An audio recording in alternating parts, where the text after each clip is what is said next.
السلام علیکم، آپ دیکھ رہے ہیں خیبر کرانیکلز اور میں ہوں وریشہ حسن۔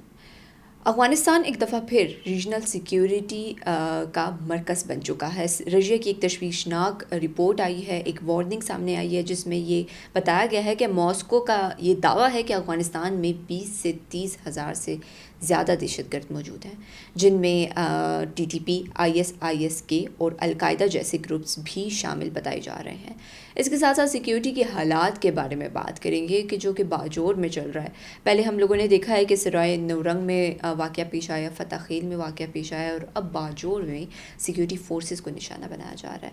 اس میں یہ سوال پیدا ہوتا ہے کہ کیا KPK کی سیکیورٹی کو آخر کب تک اس طرح نشانہ بنایا جائے گا؟ اور یہاں پہ ایک اور بھی سوال رائز ہوتا ہے کہ کیا خیبر پختونخوا کی سیکیورٹی اس قدر مضبوط ہے؟ کیا ان کے پاس اس طرح ریسورسز ہیں، فیسلٹیز ہیں تاکہ وہ ان جیسے حملوں کا جو ہے وہ سامنا کر سکیں؟ اس حوالے سے ہم بات کریں گے۔ ہمارے ساتھ اس وقت اسٹوڈیو میں موجود ہیں سینئر صحافی و تجزیہ نگار ارشد عزیز ملک۔ السلام علیکم سر۔ وعلیکم السلام۔ بہت شکریہ سر آپ کی قیمتی وقت کا۔ ارشد سر، یہ باجوڑ میں پہلے ہم نے اس طرح واقعہ دیکھا کہ سیکیورٹی فورسز کو ہی ہمیشہ سے نشانہ بنایا جا رہا ہے، لیکن ابھی ہم لوگوں نے کچھ عرصے میں ایک دو تین دنوں میں اتنے واقعات پیش آ گئے ہیں۔ سرائے نورنگ کا واقعہ پیش آیا، بازار میں جو ہے فتح خیل جو پوسٹ ہے اس کو نشانہ بنایا گیا ہے، اور اس کے بعد اب باجوڑ میں، اور باجوڑ میں ایک حملہ ہوتا ہے 8:30 بجے اور ایک 8:15 بجے پیش آتا ہے، 2 حملے ہوتے ہیں، اور ایک میں ڈرون یوز ہوتا ہے اور راکٹ کا بھی بتایا گیا ہے۔ تو اس بارے میں آپ کیا کہیں گے، کیا تفصیلات ہیں آپ کے اس بارے میں؟ بالکل، یہ باجوڑ میں حملہ ہوا ہے سیکورٹی فورسز پہ، اور اس کے اندر کچھ جوان بھی شہید ہوئے ہیں، لیکن جو دہشت گرد تھے ان کو بھی مار دیا گیا ہے۔ اب یہ ایک سلسلہ ہے، اگر آپ دیکھیں تو بنو کا واقعہ آپ کے سامنے ہے، وہاں پہ جوان شہید ہوئے۔ سرائے نورنگ میں پھر واقعہ ہوتا ہے جس میں سویلین بھی ٹارگٹ ہوتے ہیں۔ ایکچولی دیکھا جائے تو تحریک طالبان جو ہے وہ ٹارگٹ کر رہی ہے ہماری سیکورٹی فورسز کو۔ اب جب سے ایک پریشر بلڈ ہوا ہے افغانستان پر، تو اگر آپ دیکھیں تو یہ اپنے نام بدل کر یہ جب بھی اعتراف کرتے ہیں کہ جی ہم نے ٹارگٹ کیا ہے، تو یہ جب سویلین اس کے اندر شہید ہوتے ہیں تو یہ پھر کہہ دیتے ہیں کہ جناب یہ ہم نے نہیں کیا۔ لیکن ان تمام واقعات کے جو تانے بانے ہیں وہ تحریک طالبان اور پھر افغانستان سے ملتے ہیں۔ اور اگر ہم ماضی میں دیکھ لیں تو یہ واقعات ہمیشہ سے اسی طرح چلتے آ رہے ہیں۔ تقریباً اگر آپ دیکھ لیں کہ 2021 میں 15 اگست کو طالبان نے افغانستان کو ٹیک اوور کیا، یعنی وہاں میں تو یہ کہتا ہوں کہ قبضہ کیا۔ اب قبضے کے بعد سے آپ دیکھ لیں تو پاکستان کے حالات جو ہیں 2022 سے اب تک کافی خراب ہیں۔ 2023، 2024 اور 2025 کے دوران پاکستان میں خیبر پختونخوا کے اندر صرف 500 کے قریب ہمارے جو پولیس اہلکار ہیں وہ شہید ہو چکے ہیں 3 سالوں کے اندر۔ اور موجودہ جو سال چل رہا ہے 2026، اب تک 84 ہمارے جوان شہید ہو چکے ہیں۔ یہ میں پولیس کی بات کر رہا ہوں، سیکورٹی فورسز یا عام سویلین اس سے الگ ہیں۔ اس کا مطلب کیا ہوا کہ ہماری جو سیکورٹی ہے وہ اتنی مضبوط نہیں ہے۔ اگر میں یہ کہوں کہ ہماری جو خیبر پختونخوا کی پولیس ہے ابھی تک اس کو اپنا تحفظ جو ہے وہ نہیں کر سکے، یعنی عوام کا تحفظ ذرا دور کی بات ہے، ابھی تک وہ اپنے آپ کو بھی بچا نہیں سکے۔ جبکہ پولیس کو یہ پتہ ہے کہ وہ ٹارگٹ ہیں، اور تحریک طالبان جو ہے ان کی پولیس اسٹیشن ہوں، ان کی چوکیاں ہوں، وہ کہیں پہ ڈیوٹی پہ ہوں، ان کو ٹارگٹ کرتے ہیں۔ تو بدقسمتی یہ ہے کہ پولیس کو، چونکہ پولیس ایک عام جرائم کے لیے ہوتی ہے، چھوٹے موٹے جو جرائم ہوئے ان کی روک تھام کے لیے، ان کی انویسٹیگیشن کے لیے ہوتی ہے، لیکن یہاں 20-25 سال سے ایک جنگ چل رہی تھی۔ اور لیکن پھر بدقسمتی یہ ہے کہ آپ دیکھیں وفاق کہتا ہے کہ ہم 700 ارب روپیہ دے چکے ہیں، ابھی تک ہم نے اپنی پولیس کو اتنا مضبوط نہیں کیا۔ بڑی بعض اوقات میں دیکھتا ہوں نا کہ ہم کہتے ہیں کہ جناب ہماری کاؤنٹر ٹیررزم ڈپارٹمنٹ CTD کو مضبوط ہونا چاہیے، ہماری اسپیشل برانچ کو مضبوط ہونا چاہیے، لیکن ہم وہیں پہ کھڑے ہیں۔ اگر آپ دیکھ لیں، یعنی آج اگر 3-4 سال بعد بھی ہم کہتے ہیں کہ جی اس سال، یعنی یہ 4-5 مہینوں کے اندر 84 جوان شہید ہو چکے ہیں۔ تو اگر یہ سلسلہ چلتا ہے، اور میں ایک بات آپ کو بتاؤں، جو سردی کا موسم ہوتا ہے اس کے اندر یہ جو واقعات ہوتے ہیں دہشت گردی کے کام ہو جاتے ہیں. اس کی وجہ یہ ہوتی ہے کہ ایک تو بارڈر پہ برف بہت زیادہ ہوتی ہے، پاکستان افغانستان کا جو بارڈر ہے، اور یہ جو تحریک طالبان کے لوگ ہیں یہ بھی چھپے ہوتے ہیں کیونکہ وہاں سے آپریٹ کرنا بڑا مشکل ہو جاتا ہے. پھر جب موسم تھوڑا سا کھلتا ہے، اور یہ جو اپریل کا مہینہ آپ دیکھ لیں، پھر مئی جون یہ ہوتا ہے، اس کے اندر یہ کارروائیاں زیادہ ہو جاتی ہیں کیونکہ موسم کھل جاتا ہے اور بڑے آسانی سے یہ اپنی کارروائیاں شروع کرتے ہیں. اس مرتبہ جو موسم سرما تھا اس میں بھی انہوں نے کارروائیاں کی، لیکن یہ جو ایک لہر آئی ہے نا ابھی، اس میں یوں لگتا ہے کہ جیسے تمام دنیا کا فوکس ہے. جیسے آپ نے رشیا کی بات کی، اس پر بھی بات کریں گے، اس کی جو رپورٹ آئی ہوئی ہے. اس مرتبہ افغان حکومت پہ بڑا پریشر ہے کہ جی تحریک طالبان کے لوگ جو ہیں پاکستان سے آپریٹ کر رہے ہیں، پاکستان میں جو حملے کر رہے ہیں افغانستان سے آپریٹ ہو رہے ہیں. اب جب وہاں پہ دباؤ بڑھتا ہے تو وہاں سے اس مرتبہ دہشت گرد جو ہیں وہ زیادہ تعداد میں بارڈر کراس کر کے پاکستان میں آ چکے ہیں، اور ان کی پریزنس جو ہے آپ کو جنوبی اضلاع میں بہت زیادہ ملے گی. ساتھ ساتھ باجوڑ کے ایریا میں، خیبر کے ڈسٹرکٹ میں، مومند میں، اور پھر یہ جنوبی اضلاع جو ہیں تمام کے تمام، یہ سارے کے سارے جو ہیں ان سے اس وقت وہاں پہ ان کی پریزنس بہت زیادہ ہے. اب یہ لوگ وہاں سے کارروائیاں بھی کرتے ہیں. پولیس کی حالات یہ ہیں کہ شام کے بعد پولیس آپ کو نظر نہیں آئے گی. اب کرنا کیا چاہیے؟ تو میں یہ سمجھتا ہوں، دیکھیں بارڈر پہ تو الگ سے ہے کہ بارڈر کو اپنا جتنا بھی آپ سیکیور کر سکیں، اور جو مشکل کام ہے، اتنا آسان کام نہیں ہے. لیکن ایک بات جو بڑی اہم ہے وہ ہے انٹیلیجنس کی. یعنی آپ کی انٹیلیجنس جو ہے، یعنی ہمارے اداروں کی، ہماری پولیس کی انٹیلیجنس اتنی مضبوط ہونی چاہیے کہ واقعے سے پہلے ان لوگوں کو آپ پکڑ لیں. اور سر یہ جو چیک پوسٹ پہ نشانہ بنایا جاتا ہے، ان کو بھی مضبوط ہونا چاہیے. دیکھیں نا، اب وہ ایک ان کا ایک طریقہ کار کیا ہے، یعنی اگر وہ گاڑی میں لے کے آتے ہیں، گاڑی لاتے ہیں، اس کے اندر اگر مثال کے طور پر 40 کلو کا 50 کلو کا بارود ہے اور وہ آ کے ٹکراتی ہے تو وہ تو تباہی کر دیتی ہے. یہاں خودکش آتا ہے. آپ کو پتہ ہے پہلے کیا ہوتا تھا؟ پہلے یہ ہوتا تھا کہ ابھی بھی یہی اسٹریٹجی ہوتی ہے کہ ایک خودکش آتا ہے، جی ہاں، اور وہ آ کے وہاں پہ اپنے آپ کو اڑا دیتا ہے. یہ باجوڑ میں ابھی جو ہوا ہے وہ یہی ہوا ہے. تو اس کے بعد راستہ کھل جاتا ہے. جی ہاں، وہ پھر گاڑی آئے، دوسرا خودکش آئے، حملہ آور آئیں. یہ انہوں نے اسٹریٹجی اگر وانا میں بھی دیکھیں نا، تو وانا میں جب انہوں نے حملہ کیا تھا نا، وہاں پہ بھی یہی کام کیا تھا انہوں نے. تو یہ اسٹریٹجی بہت پرانی ہے ان کی. اور 2-3 بومبر آ جاتے ہیں، ایک پہلے اپنے آپ کو ایکسپلوڈ کر لیتا ہے، پھر اس کے پیچھے دوسرے آ جاتے ہیں. تو یہ اب اس کے لیے ایک اسٹریٹجی ہونی چاہیے کہ آپ کی، اگر مثال کے طور پر میں کہتا ہوں آپ کا ایک جگہ پہ کیمپ ہے یا آپ کا تھانہ ہے، تو کیا اس سے پہلے کوئی چیک پوسٹ نہیں ہونی چاہیے کہ اس سے پہلے بھی روکا جائے، اور پھر وہاں سے کوئی بندہ آئے تو پیچھے بھی اس کی بیک پہ بھی کچھ نہ کچھ بندوبست ہونا چاہیے. تو اب جب ان کی اسٹریٹجی اتنی مضبوط ہے تو میں حیران ہوں کہ ہماری آئی جی صاحب ہیں یہاں پہ ذوالفقار حمید صاحب، ان کو بھی 1 سال سے زیادہ ہو گیا ہے، کہ آخر وہ کیوں ایک اچھی اسٹریٹجی کے ساتھ نہیں آ رہے سامنے. یعنی انہوں نے فنڈز مانگے، فنڈز ان کو مل گیا، اربوں روپیہ مل گیا، تو کیوں نہیں وہ جہاں جہاں ضرورت ہے وہاں پہ پہلے مرحلے میں وہاں پہ اپنے تھانے چوکیاں مضبوط کریں. جہاں جہاں ان کو دیکھیں نا، ایکوپمنٹ کی بات تھی، ایکوپمنٹ بھی مل رہا ہے. تو اب چاہیے نہیں ہے کہ بھئی آپ ڈیفینسو نہ ہوں. میرا اپنا یہ خیال ہے کہ آئی جی صاحب کو چاہیے کہ اب جو میٹنگ کریں اوفینسو اسٹرائک کے ساتھ کام کریں، کہ آپ بجائے اس کے کیا انتظار کریں کوئی آپ پہ حملہ کرے، آپ ان پہ پہلے حملہ کر دیں، آپ ان کو پہلے نشانہ بنائیں. اور میں نے جیسے کہا کہ دیکھیں نا، ساؤتھ میں آپ کو نظر آتا ہے کہ وہ ٹولیوں کی شکل میں آ جاتے ہیں حملے کے لیے. تو اس سے پہلے کہ وہ موومنٹ کریں، آپ ان پہ کیوں نہیں حملہ کرتے تھے؟ آپ انتظار میں بیٹھے رہتے ہیں کہ جی ہم اپنا ڈیفینس کرتے رہیں گے آپ.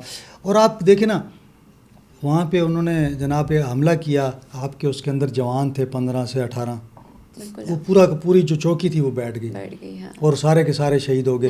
تو ایسے حالات میں آپ کو چاہیے کہ آپ نکلیں پہلے. اور اب یہ بہت ہو گیا کہ ہم نے جناب انتظار کرتے رہیں گے، جب کوئی آئے گا تو حملہ کریں گے. آپ اپنی انٹیلیجنس مضبوط کریں، آپ جا کے ان پر حملہ کریں، اس سے پہلے کہ وہ حملہ کریں.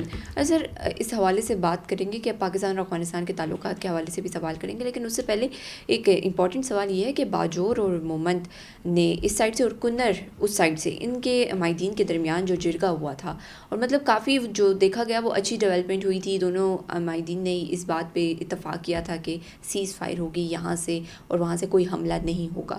تو پھر جس میں پاکستان کی تائید بھی حاصل تھی انہیں، اور پھر بھی اس طرح کے حملے اس کے بعد بھی اس کے باوجود بھی دیکھیں. دیکھیں ایسا ہے نا ورشا کہ دیکھیں نورستان اور کنڑ کے جو لوگ تھے انہوں نے کہا کہ جناب ہم چاہتے ہیں کہ علاقے میں امن آئے. جی ہاں. اس کے لیے انہوں نے پاکستان کی جانب چترال سے لے کے باجوڑ، مومند، دیر، ان کے جو معاہدین سے ان کے ساتھ معاہدے کیے. آپ کو پتہ ہے ان معاہدوں پر بھی طالبان نے اعتراضات کیے. حامد کرزئی نے اعتراضات اٹھائے کہ بھئی یہ تو پاکستان اور افغانستان کے درمیان ہونے چاہیے تھے معاہدے، یہ تو افغانستان کے اندرونی معاملات میں مداخلت ہے، اور پاکستان جو ہے وہ پریشرائز کر رہا ہے ہمارے لوگوں کو کہ وہ معاہدے کریں. حالانکہ آپ دیکھیں تو وہ معاہدین اس لیے آگے آئے تھے کہ بھئی حکومت نام کی چیز نہیں ہے وہاں پہ، افغان حکومت کی عملداری نہیں ہے ان علاقوں میں. تو جب وہاں پہ لوکل لوگوں نے محسوس کیا کہ جی دہشت گردی اس طرف بھی ہو رہی ہے اس طرف بھی ہو رہی ہے اور پھر یہ حملے بھی ہوتے ہیں. دیکھیں نا وہاں سے جب حملہ ہوتا ہے تو پاکستان جب جواب دیتا ہے تو یہ لوگ چھپ جاتے ہیں آبادی میں.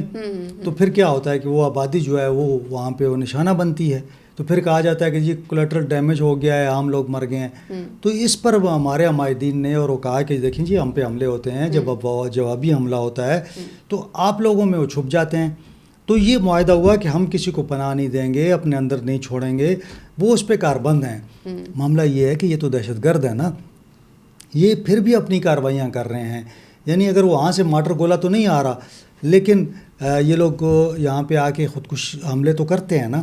تو اس کے لیے بھی مطلب ٹھیک ہے. دیکھیں نا آپ نے جس طرح یہ معاہدے کیے اسی طرح آپ اپنی انٹیلیجنس کو مضبوط کریں کہ جب یہ لوگ پلان کر کے نکلتے ہیں وہاں سے تو ان کو وہیں پہ کاؤنٹر کرنا چاہیے، کیونکہ اس کے علاوہ کوئی آپ کے پاس حل نہیں ہے. اور دنیا میں بھی ایسا کوئی حل ہی نہیں رہا نا کہ آپ کسی خودکش کو جب تک کہ وہ نزدیک نہیں آ جاتا آپ اس کو روکیں. آپ کو کیا پتہ ہے کسی نے کیا پہنا ہوا ہے، اور جب وہ نزدیک آتا ہے تب آپ کو اندازہ ہوتا ہے کہ یہ تو اس کے خودکش ہے. اور پھر جب خودکش آپ کے پاس آ جائے تو اس کو تو روکنے کا کوئی طریقہ نہیں ہے نا. وہ تو پھر اگر وہ بلاسٹ کر دیتا ہے تو پھر آپ بھی شہید، سارے شہید ہو جاتے ہیں نا. تو یہ ایک مشکل مرحلہ ہے اور مشکل معاملہ ہے. اس پر یقیناً ہماری فورسز کام کر رہی ہیں، کوشش کرتی ہیں، ہمارے پولیس کے اہلکار بھی کوشش کرتے ہیں، لیکن بہتر اسٹریٹجی اس کے لیے، بہتر کاؤنٹر ٹیررزم جو کوئی ایک پلان کے ساتھ آنا چاہیے تاکہ ان واقعات کو ہم ختم نہیں کر سکتے تو کم کر دیں، اور اگر اس سے جو نقصان ہے ہم ختم نہیں کر سکتے تو نقصان کم کر دیں. صوبائی حکومت اور وفاقی حکومت کو دونوں کو اس چیز میں پہل کرنی چاہیے. سر یہ بتائیے کہ سرائے نورنگ، فتح خیل اور اب اس چیک پوسٹ پر جو حملہ ہوا ہے باجوڑ میں، اس کے بعد بھی، اور فائرنگ کا سلسلہ بھی چل رہا تھا کافی ٹائم تک، اس کے بعد بھی کیا لگتا ہے کہ پاکستان اور افغانستان کے تعلقات میں کوئی تبدیلی آ گئی ہے؟ مطلب کیا لگتا ہے کہ پاکستان ریٹیلیٹ کرے گا یا پاکستان اس کی جوابی کارروائی کرے گا اور پھر حالات ویسے ہی بن جائیں گے؟ دیکھیں آپریشن جو پاکستان نے شروع کیا تھا وہ ابھی جاری ہے. وہ اس میں ایک وقفہ ہے، اور میرے خیال میں جو یہ واقعات بڑھ رہے ہیں اب اس کا رد عمل تو ہوگا. اور پاکستان نے بارہا، لیکن اس دن بھی افغان ناظم الامور کو طلب کیا گیا تھا، اس کو بتایا گیا کہ جو بنوں کا واقعہ ہوا ہے اس حوالے سے پوری ڈیٹیل ان کو دی گئیں، جیسے خودکش گاڑی لے کے آئے، جو بھی پورا معلومات تھی وہ ان کے ساتھ شیئر کی گئیں، اور ان کو یہ بتایا گیا کہ ہم حق محفوظ رکھتے ہیں کہ ہم اس کا رد عمل دیں گے.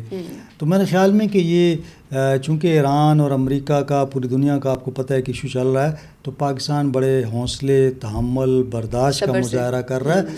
اور یہ اس کو ہماری مطلب اس طرح نہ سمجھا جائے کہ ہم کوئی کمزوری دکھا رہے ہیں. پاکستان جوابی کارروائی کرے گا، اور میرے خیال میں اس کی پلاننگ ہو رہی ہے، اور جب مناسب سمجھے گی ہماری فورسز تو جواب بھی دیں گی اس کو.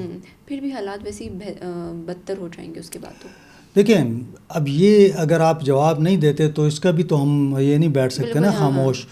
تو جو لوگ وہاں پہ دیکھیں نا ان کے لوگ جو کارروائیاں کرتے ہیں تو آپ ٹارگٹ تو کریں گے نا. دیکھیں جب کارروائیاں شروع ہوئی تھی اگر آپ کو یاد ہو تو وہ 1 مہینے تک یہاں پہ امن رہا تھا. ان دنوں میں جب پاکستان نے کارروائیاں شروع کی تو پھر ان کو اپنی وہ پڑ گئی تھی، پلاننگ ان کی بھول گئی تھی. تو میرے خیال میں کہ پاکستان ظاہر ہے جواب تو دے گا نا. سر یہ جو رشیا کی جانب سے یہ جو وارننگ کے بعد پاکستان، چائنا اور سینٹرل ایشین اسٹیٹس کے درمیان سیکیورٹی کوپریشن جو ہے وہ مزید آپ اسٹرانگ دیکھ سکتے ہیں؟ دیکھیں ایک پہلے میں اس پہ بات کر لوں ڈیٹیل میں، تھوڑا لوگوں کو بتا دیں ہم کہ روس نے ایک رپورٹ جاری کی ہے اور ایک یہ ٹیررزم کے حوالے سے ایک رپورٹ ہے اور یہ بڑی مفصل رپورٹ ہے.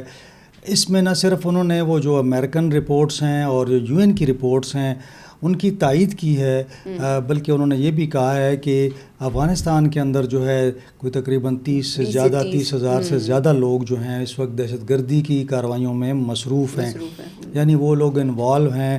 اور وہی دو بات ہم کرتے تھے کہ جی القاعدہ بھی ہے، داعش بھی ہے، اس کے اندر ٹی ٹی پی بھی ہے، پھر پاکستان کے اندر جو بی ایل اے ہے، بی ایل ایف ہے، مجید برگیڈ ہے، اس کے علاوہ جتنی بھی تنظیمیں ہیں وہ ساری کی ساری جو ہیں وہ اس وقت افغانستان میں ہیں. یہ رپورٹ بڑی امپورٹنٹ ہے. اس رپورٹ میں ایک جو بات کی گئی ہے وہ یہ ہے کہ یہ ساری تنظیمیں جو ہیں، یعنی ان کو جو لوگوں کی ضرورت ہوتی ہے تو یہ تمام بھرتیاں جو ہیں افغانستان میں ہو رہی ہیں. یہ اس رپورٹ میں لکھا ہوا ہے. ساتھ میں یہ لکھا ہوا ہے کہ پوری دنیا میں جو منشیات کی سمگلنگ ہے وہ افغانستان سے ہو رہی ہے. پھر اس میں تیسرا جو کیا ہوا ہے کہ جناب اسلحے کی سمگلنگ بھی جو ہے وہ افغانستان سے ہو رہی ہے پوری دنیا میں. اور جب منشیات اور اسلحے کی بات ہوتی ہے اس کا مطلب یہ ہے کہ وہ کہتے ہیں کہ پوری دنیا کا جو امن ہے وہ خطرے میں ہے. اور پوری دنیا جو ہے اگر وہ جب کارروائی نہیں کرے گی تو یہ تمام ملک، انہوں نے اس طرح اس کو رپورٹ میں لکھا ہوا ہے کہ یہ نہ صرف ہمسایہ ممالک بلکہ خطے اور پوری دنیا کے لیے خطرہ ہے. تو آپ اس سے اندازہ لگا لیں کہ یہ رپورٹ انتباہ کر رہی ہے. اس میں وارننگ انہوں نے لکھا ہوا ہے کہ ہم وارننگ دے رہے ہیں کہ یہ جو صورتحال ہے افغانستان کی، یہ ایک ایسی جگہ بن گئی ہے جو کہ دہشت گردوں کی محفوظ پناہ گاہ ہے، دہشت گردوں کا ایک ہب بن چکا ہے. تو یعنی جو لوگ یہاں پہ آتے ہیں ان کو تحفظ بھی ملتا ہے.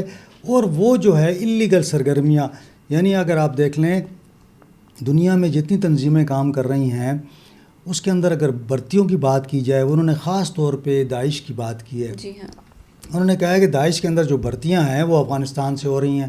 اور افغانستان کے اندر بھرتیوں میں انہوں نے کہا کہ سینٹرل ایشیا، عرب ممالک، افریقن ممالک، پاکستان، ایشیا، یہاں کے باشندے جو یہاں پہ ان کو لایا جاتا ہے ان کو یہاں سے بھرتی کر کے ٹرین کیا جاتا ہے، پھر ان سے یہ حملے کروائے جاتے ہیں.